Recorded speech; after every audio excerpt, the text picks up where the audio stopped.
అరే కేటీఆర్, తెలంగాణ ప్రజలు నీకు సిగ్గు చెప్పినాక కూడా, చెప్పుతోటి కొట్టినా కూడా నీకు సిగ్గు లేకుండా ఉద్దేశపూర్వకంగా ముఖ్యమంత్రి గారి పైన నోటికి వచ్చినట్టు మాట్లాడుతున్నావు. నిజంగా నీకు మీ అయ్యకి సిగ్గు శరం ఉంటే, తెలంగాణ ప్రజల పట్ల చిత్తశుద్ధి ఉంటే, 10 ఏళ్లు మీరు పరిపాలించినప్పుడు తెలంగాణ రాష్ట్రానికి ఏం చేసిర్రో అది చెప్పకపోగా మీరు చెయ్యని పనులు ఈ రోజు ముఖ్యమంత్రి గారు చేస్తుంటే అది జీర్ణించుకోలేక, తట్టుకోలేక ముఖ్యమంత్రి గారిని ఉద్దేశించి దూషిస్తున్నావు. ఆంధ్రప్రదేశ్ గురించి ఏ రోజు కూడా ముఖ్యమంత్రి గారు తప్పు మాట్లాడలే. గుంటూరులో చదువుకొని, అమెరికాలో చదువుకొని తెలంగాణ రాష్ట్ర ప్రజల సమస్యలపైన, తెలంగాణ రాష్ట్రం పట్ల నీకు చిత్తశుద్ధి లేదని మాట్లాడారు.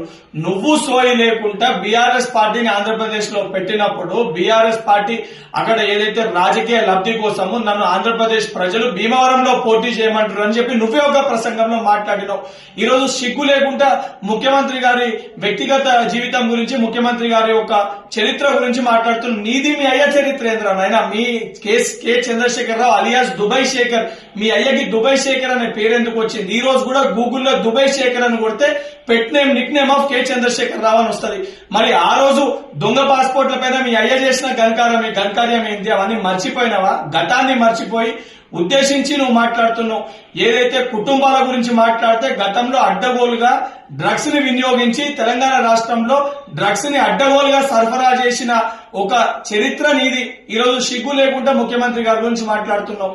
నువ్వు తెలంగాణ ప్రజలు నిన్ను, మీ అయ్యని ఇద్దరిని కూడా చెప్పులు అరిగేటట్టు కొట్టిరు. అయినా కూడా సిగ్గు లేకుండా ఈ రోజు బయటికి వచ్చి మళ్ళేదో నీతివంతులు లెక్క, సత్యహరిశ్చంద్రులు లెక్క మాట్లాడుతున్నావు.